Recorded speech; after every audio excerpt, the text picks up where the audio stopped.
डिगल होता इथं सरपणाचा, आता हे मोठाले लाकड राहिलेत आता.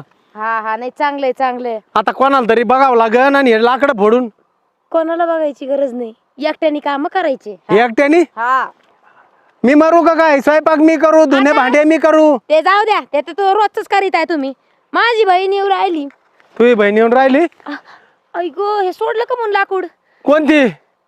डेंजर वाली एकदम असा ती. तुझ्यासारखीच आहे का? ऐका हा. तुम्हाला मी हे सांगायला आले, तिला एक शब्दानी बोलायचं नाही. हा. ती एवढी कडक आहे, हा. तिला एक शब्द बोलला ना हं. तर तुमचे कान फाटत आणि ती असं असं बोलन. काय मा काय खुटलंय तिला बोलायला तू असताना? नका, तेच म्हणलं घाबरून राहा. ती म्हणली ना गुलाबजांबू तर लाडू आणा त्यासाठी. ती म्हणली लाडू तर तुम्ही खीर बनवा तिच्यासाठी. एवढं तिच्या पुढं पुढं करायचंय तुम्हाला. म्हणजे मी बनू? अहो तिचा घटस्फोट झालाय ना, ती थोडी जरा दुखी आहे बिचारी. घटस्फोट झालाय का? हा तुझ्यामुळेच झाला असं.